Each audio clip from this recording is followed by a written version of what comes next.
அத்தியாயம் 93 திட்டமிடப்பட்ட அடிமைகள் கலகம். விருந்து மண்டபத்தில் ஏலம் முழு வீச்சில் நடந்து கொண்டிருந்தது. மண்டபத்தை பார்க்கும் இடத்தில் யாரோ ஒருவர் அமைதியாக அமர்ந்திருந்தார். ஏலம் நிறைந்த விருந்து மண்டபத்தின் கலகலப்பான சூழ்நிலையைப் போலன்றி இந்த இடம் அமைதியாக இருந்தது. டிமன் வணிகர் சங்கத்தின் உயர் அதிகாரியும் விருந்தின் தற்போதைய தலைவருமான செர்னு. அழகாக அலங்கரிக்கப்பட்ட கருப்பு முடி. அந்த கருப்பு கண்ணாடி அவன் பார்வையை இன்னும் குளிராகவும் நிதானமாகவும் மாற்றியது. அவர் குளிர்ந்த முகபாவனையுடன் தனது கண்ணாடியை ஒரு முறை உயர்த்தினார். அப்படியானால் ஆர்ச் லிச்சிற்கும் அந்த நிறுவனத்திற்கும் இடையே ஒரு தொடர்பு இருப்பதாகத் தெரிகிறது, இல்லையா? ஆமாம் செர்னு. செர்னு தனது துணை அதிகாரியின் அறிக்கைக்கு பதிலளித்தார். ஏலத்திற்குத் தயாராகும் போது ஒரு தற்காலிக மேற்பார்வை ஏற்பட்டது. அது மர்மமான நபருக்கும் ஆர்ச் லிச்சிற்கும் இடையிலான உறவாகும். ஏலம் தொடங்குவதற்கு முன்பு மர்மமான நபரும் முதலில் ஆர்ச் லிச்சை அணுகியது. மேலும் ஆர்ச் லிச்சும் அந்த நபரை வரவேற்றார். உண்மையில் இப்போது அவர் பார்த்தபோது அந்த நபர் ஆர்ச் லிச்சிற்கு அருகில் அமர்ந்திருந்தது. மர்மமான நபர் கருப்பு முகமூடி மற்றும் அங்கியை அணிந்து இன்னும் மகத்தான சக்தியைக் காட்டுகிறது. அவரிடமிருந்து வெளிப்பட்ட சக்தி பார்ப்பவர்களை நடுங்க வைக்கும் அளவுக்கு இருந்தது. சேர்னு நாற்காலியில் சாய்ந்து ஒரு நீண்ட பெருமூச்சு விட்டான். இந்த விருந்தில் பல எதிர்பாராத மாறிகள் வெளிப்பட்டன. இது சங்கத்தின் உளவுத்துறையில் உள்ள இடைவெளியைக் குறிக்கிறது. முதலாவதாகவும் முக்கியமாகவும் ஆர்ச் லிச்சின் இருப்பு இருந்தது. ஆரம்பத்தில் அது ஒரு சக்யூபஸ் நிலவரையாக இருக்க வேண்டும். சங்கத்தின் தணிக்கைக் குழுவால் இது விசாரிக்கப்பட்டதால் துல்லியம் மிக அதிகமாக இருக்கும் என்று எதிர்பார்க்கப்பட்டது. ஆனால் உண்மையில் சக்குபஸ் நிலவரையிலிருந்து வந்தவர்கள் ஆர்ச் லிச் மற்றும் ஒரு இன்குபஸ். இன்குபஸின் தரமும் அதிகமாக இருந்தது. ஆனால் ஆர்ச் லிச்சின் இருப்பு செர்னுவை ஆச்சரியப்படுத்தியது. 5 நட்சத்திர இருக்குமென்று நான் ஒருபோதும் நினைத்ததில்லை. அதிகாரப்பூர்வமாக 5 நட்சத்திரங்களை விட உயர்ந்த தரங்களின் பதிவுகள் நீண்ட காலமாக வெளிவரவில்லை. நிச்சயமாக 7 நட்சத்திரங்கள் கூட இருந்தன. ஆனால் இப்போது அவை வெறும் கதைகளாகவே இருந்தன. அவை புராணக் கதைகளாக் கருதப்படும். இறுதியில் நிலவரைகளின் உலகம் அதிகபட்சமாக 5 நட்சத்திர தரத்தைக் கொண்டிருப்பதாகக் கூறப்பட்டது. இருப்பினும் மனிதர்களுக்கும் அசுரர்களுக்கும் இடையில் சமநிலை பராமரிக்கப்பட்டதற்கான காரணம் அவர்கள் ஒரே தரத்தைச் சேர்ந்தவர்களாக இருந்தாலும் கூட அவர்களுக்கிடையேன வர்க்க இடைவெளிதான். மனிதர்கள் பலவீனமாக இருந்தபோது தொடக்கத்திலிருந்தே அவர்கள் தங்கள் எதிரிகளைக் கொன்று கொள்ளையடிக்கவே பரிணமித்தனர். தங்களைப் பாதுகாத்துக் கொள்ள அவர்களுக்கு கவசமும் எதிரிகளைக் கொல்ல ஆயுதங்களும் தேவைப்பட்டன. மந்திரத்தால் வழங்கப்பட்ட பல்வேறு மந்திர அணிகலன்கள் மற்றும் மந்திரவாதிகள் அல்லது மாவீரர்களின் சாதனைகளின் அடிப்படையில் தரங்கள் மனிதர்கள் வேறுபடுத்தப்பட்டனர்.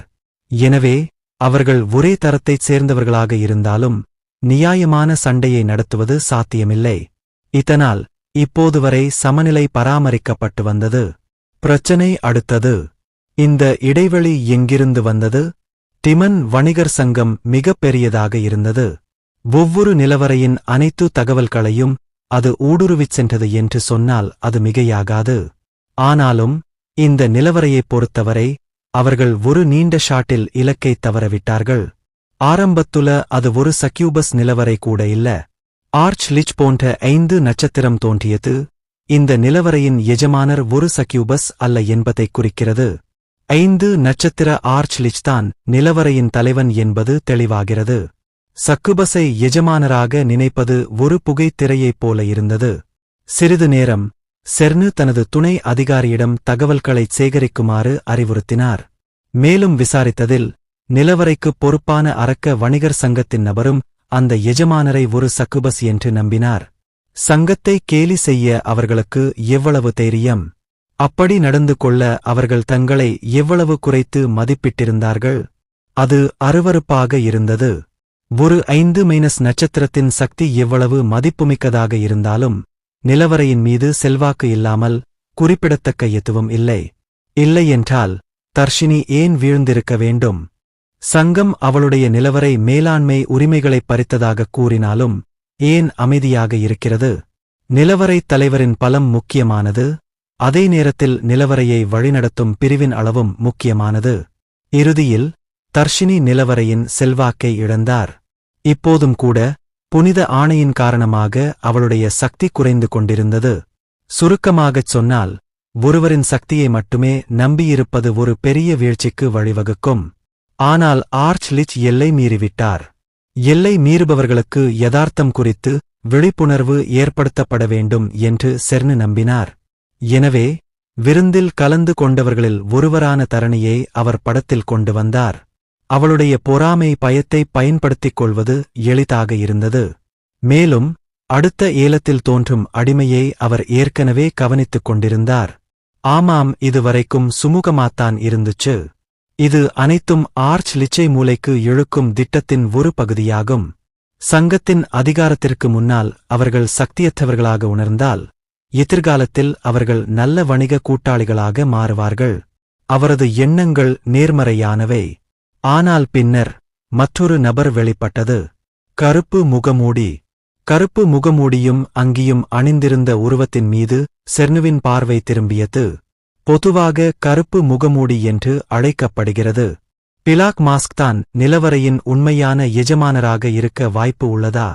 5 நட்சத்திர ஆர்ச் லிச்சின் பிரச்சனையைப் பொறுத்தவரை, ஆர்ச் லிச்சை விட அதிக சக்தியைக் கொண்ட ஒரு உயிரினத்தின் தோற்றம் கவலையளிக்கிறது. ஆனால் சங்கத்திற்கு அது பற்றி எதுவும் தெரியாது. இந்த முறை விருந்து நடத்தாமல் இருந்திருந்தால் என்ன? கற்பனை செய்யவே பயமாக இருக்கிறது. எனவே செர்னு ஒரு சாத்தியக்கூறை குறிப்பிட்டார்.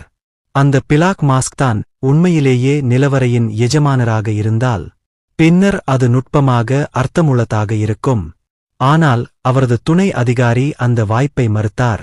உங்களுக்குத் தெரியாதா, சர் செர்னு? எங்கள் அழைப்புகள் சாதாரணமானவை அல்ல. ஆர்ச் லிச் மற்றும் இன்குபஸ் மட்டுமே நிலவரையில் கலந்து கொண்டனர் என்பதை நாங்கள் உறுதிப்படுத்தினோம். அப்படியானால் சமூக வட்டத்திற்கு அழைக்கப்படாமலேயே சங்கத்தின் பாதுகாப்பை மீறி எங்கிருந்தோ திடீரென வெளிப்பட்ட இந்த பிளாக் மாஸ்க் யார்? அது உண்மையிலேயே ஒரு விதிவிலக்கான இருப்பாக இருக்க முடியுமா? உடனடியாக அந்த அங்கியை கடத்தி அடையாளத்தை வெளிக்கொணர வேண்டும் என்ற வெறி அவருக்கு ஏற்பட்டது. ஆனால் பிளாக் மாஸ்கிலிருந்து வெளிப்படும் உந்துதல் சாதாரணமானது அல்ல. பயம், குழப்பம், விரக்தி. ஒரு அரக்கனாக செர்னுவால் பழக்கமான வாசனையை உணர முடிந்தது. ஆனால் தற்போதைய தகவல்களை மட்டும் வைத்துக்கொண்டு துல்லியமாக அறிய எதுவும் இல்லை. அவர் எவ்வளவு யோசித்தாலும் அது வெறும் யூகம் அல்ல. சரி, புலனாய்வாளர்களுக்கு என்ன ஆனது? ஆர்ச் லிச் இங்கே விருந்தை அனுபவித்துக் கொண்டிருந்தபோது செர்னு சும்மா இருக்கவில்லை.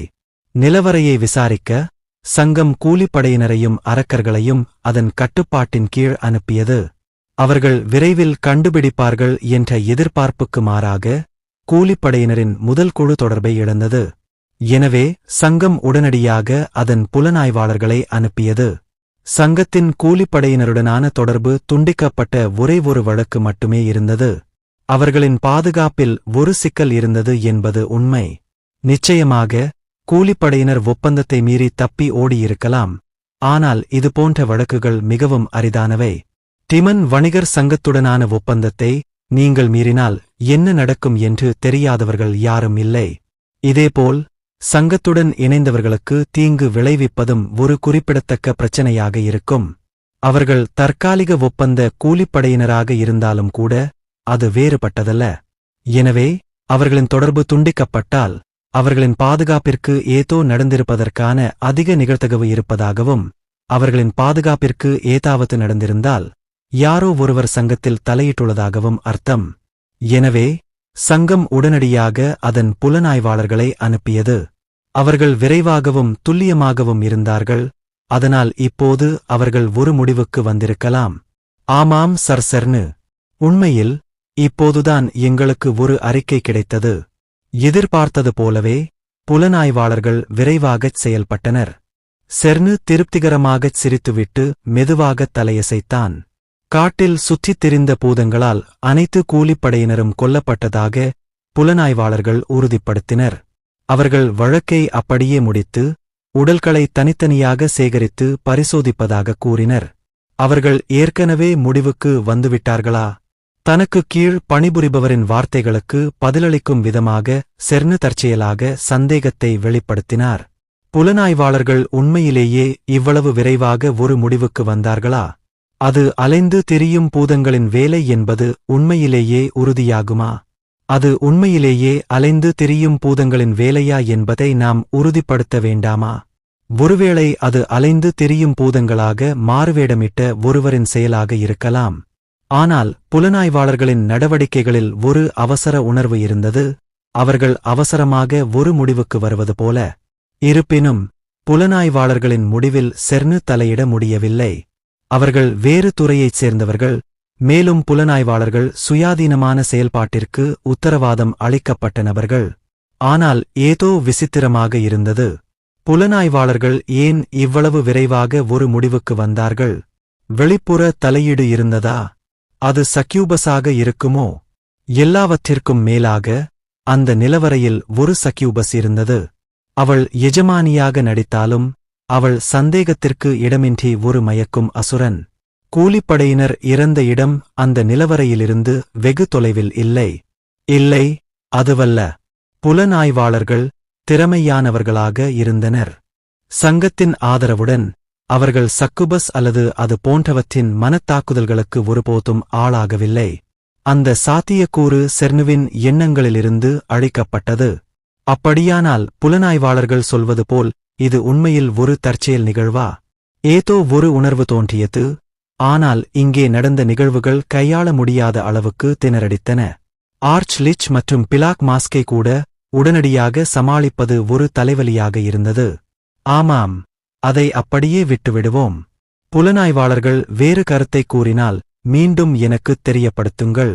செர்னு பேசிக் கொண்டிருக்கும்போதே கீழே உள்ள மண்டபத்தில் ஏலம் தொடர்ந்தது.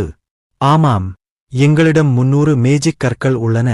தங்கள் நிலவரையை இழந்த 2 நீர் அறுவடை செய்பவர்கள் ஆர்ச் லிச்சின் அரவணைப்பை நோக்கிச் செல்கிறார்கள். ஏலதாரரின் மகிழ்ச்சியான சிரிப்பு செர்னுவின் காதுகளில் எதிரொலித்தது. தவளைகளுடன் இணைக்கப்பட்ட வில்வால் இறக்கைகளைக் கொண்ட அரக்கர்களைப் போல வாட்டர் ரீப்பர்களின் வாலில் ஒரு சிறிய அளவு விஷம் இருந்தது. இது அவர்களை உளவு பார்ப்பதற்கும் எளிய எச்சரிக்கைகளுக்கும் பயனுள்ளதாக மாற்றியது. யோசிச்சு பாருங்க. அடிமை ஏலம் தொடங்கிய பிறகு ஆர்ச்லிச் மட்டுமே ஏலத்தில் வெற்றி பெறுகிறார் போலிருக்கிறது.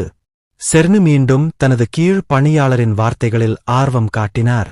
அனைத்து அடிமைகளும் வென்றார்களா? ஆர்ச்லிச் அனைத்து அடிமைகளையும் ஏகபோகப்படுத்தியதை அறிந்து செர்னு அதிர்ச்சியடைந்தார். ஏலத்தில் தோன்றிய அடிமைகள் பொதுவாக நிலவரைகளில் இருந்து வந்த கடனை திருப்பிச் செலுத்த முடியாத அரக்கர்களாகவோ அல்லது சங்கத்தால் கடத்தப்பட்ட அலைந்து திரிந்த அரக்கர்களாகவோ இருந்தனர். அல்லது நிலவரை வெற்றிகளில் தோல்வியடைந்த மனிதர்கள் இருந்தனர். ஆனால் அவற்றின் விலைகள் ஒருபோதும் மலிவாக இருந்ததில்லை. நிச்சயமாக அவை மிகவும் விலை உயர்ந்தவை அல்ல. ஆனால் எல்லா அடிமைகளையும் வென்றது வேறு கதை. சற்று முன்பு 2 வாட்டர் ரீப்பர்களும் 300 மேஜிக் கற்களுக்கு விற்கப்பட்டன. மேலும் ஏலம் கூட கடுமையாக இல்லை. ஏலம் 100 மேஜிக் கற்கள் வரை சென்றதாக கூறப்பட்டது. ஆனால் ஆர்ச் லிச் உடனடியாக 300 மேஜிக் கற்களை ஏலம் எடுத்தார். பைத்தியம்! இவ்வளவு விலையில் 2 உளவு அசுரர்களை வாங்க எவ்வளவு பணம் செலவிடப்பட்டது? பணம் கடனாக வழங்கப்பட்டாலும் அவர்களால் அதை வாங்க முடியுமா? செர்னு இன்று பல ஆச்சரியங்களைச் சந்தித்திருந்தான். ஆனால் இது ஒரு இழப்பு அல்ல. எல்லாவற்றிற்கும் மேலாக ஏலம் ஏற்கனவே இருந்த ஒரு நிகழ்வாகும். மேலும் இந்த வாய்ப்பில் ஆர்ச் லிச்சின் செல்வத்தை மதிப்பிடுவது மிகவும் முக்கியமானது. ஏலம் தொடர்ந்தது. இந்த கார்கோயில் எப்படி இருக்கு? இது வழக்கமாக ஒரு சிலை போல உறைந்து போகும். ஆனால் ஊடுருவும் நபர்கள் வரும்போது அது தாக்குகிறது. நீங்கள் எவ்வளவு மந்திர சக்தியை செலுத்துகிறீர்களோ அவ்வளவு வலிமையான கார்கோயில் ஆகிறது. மனித ஹண்டர்களுக்கு இது ஒரு நல்ல எதிரி. ஆமாம், 1500 மேஜிக் கற்கள் கார்கோயிலும் ஆர்ச் லிச்சிற்கு விற்கப்பட்டது. கார்கோயிலின் தரம் 1 நட்சத்திரம். அதன் தரம் மிகக் குறைவாக இருந்தாலும் அதன் அரிதான தன்மை என்னவென்றால் அது ஒரு படைக்கப்பட்ட வாழ்க்கை வடிவம் என்பதே. கார்கோயில்களை உருவாக்கக்கூடியவர்கள் அதிகம் இல்லை. இந்த உண்மையை அறிந்த அசோசியேஷன் சில சமயங்களில் கார்கோயில்களை உருவாக்கக்கூடியவர்களுக்கு பணத்திற்குப் பதிலாக அவற்றைக் கொண்டு பணம் செலுத்தியது.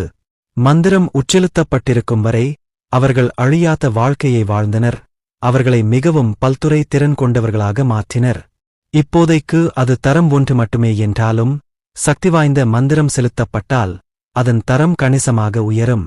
இப்போதைக்கு ஆர்ச் லிச்சின் தேர்வு சரியானதாகக் கருதப்படலாம். ஆர்ச் லிச்சின் மாயாஜாலத்தின் அளவுடன் கார்கோயிலின் தரம் விரைவில் 3 நட்சத்திரமாக உயரும். அடுத்தது அரக்கன். அவங்க அவ்வளவு புத்திசாலி இல்ல, ஆனா அவங்களுக்கு பொருத்தமான வெகுமதிகளைக் கொடுத்தா அவங்க புது எஜமானுக்கு விசுவாசமாயிருப்பாங்க. அவங்களுக்கு எவ்வளவு சக்தி இருந்தாலும் ஒன்னு மட்டும் இருந்தா உங்க நிலவரை ரொம்ப வலிமையாயிருக்கும், இல்லையா? அடுத்து வந்தது அரக்கன். அது 2 தலைகளைக் கொண்ட ஒரு அசுரன். அதற்கு புத்திசாலித்தனம் இல்லாவிட்டாலும் அது மகத்தான வலிமையைக் கொண்டிருந்தது. நிச்சயமாக இதற்கான ஏலத்தையும் ஆர்ச் லிச் வென்றார். இப்போது செர்னு வாயடைத்துப் போனான். அடுத்ததாக செர்னு காத்திருந்த தோற்றம் இருந்தது. சரி, ஏலத்தில் பங்கேற்கும் அனைவரும். அடுத்த பொருள் மனிதர்களின் குழு.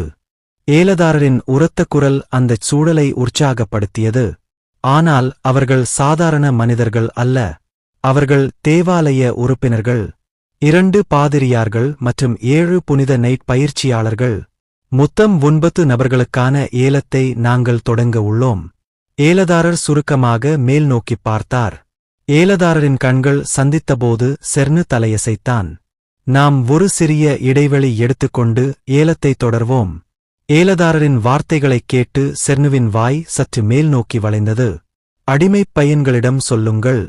முன்பு குறிப்பிட்டபடி ஆர்ச் லிச்சை தாக்குவதோடு மட்டுமல்லாமல் கருப்பு முகமூடி அணிந்த அவருக்கு அடுத்த நபரை தாக்கவும். அவர்கள் வெற்றி பெற்றால் அவர்கள் விடுவிக்கப்பட்டு தங்க நாணயங்கள் பரிசாக வழங்கப்படும் என்று அவர்களுக்கு உறுதியளிக்கவும். மனித அடிமைகளை பயன்படுத்தி ஆர்ச் லிச்சையும் அவருக்கு அடுத்த நபரையும் தாக்குவதே திட்டம். கூடுதலாக ஆர்ச் லிச்சிற்கு அடுத்ததாக கருப்பு முகமூடியை அணிந்த நபரின் சக்தியை பார்க்க செர்னு விரும்பினார். அது வெறும் அடிமைகளாக இருந்த மனிதர்களைக் கொண்டு நடத்தப்பட்ட ஒரு சோதனை திட்டம். மனித சிறுவர்கள் தங்கள் தாக்குதலில் வெற்றி பெற்றாலும் சரி, தோல்வியடைந்தாலும் சரி, அவர்கள் அனைவரையும் கொன்றுவிடுங்கள். ஆனால் மனித அடிமைகள் எதிரியின் கைகளில் சிக்கினால் நிலைமை மாறிவிடும். சங்கம் தொடர்பான வெளிப்பாடுகள் இருக்கலாம். அதனால்தான் இங்கே ஒரு பாதுகாப்பு நடவடிக்கை அவசியமானது. அது அவர்களை அமைதியாக வைத்திருக்க அவர்களைக் கொல்கிறது. அடிமைகள் கிளர்ச்சி செய்தால் உடனடியாக அப்புறப்படுத்துவதுதான் சங்கத்தின் பார்வையில் சரியான நடவடிக்கை. எனவே மனித அடிமைகள் தங்கள் தாக்குதலில் வெற்றி பெற்றாலும் சரி, தோல்வியடைந்தாலும் சரி, அவர்கள் அனைவரும் இறந்து விடுவார்கள். வாக்குறுதிகள் மீறப்பட வேண்டியவை. இப்போது உண்மையான நிகழ்ச்சி தொடங்கவிருந்தது.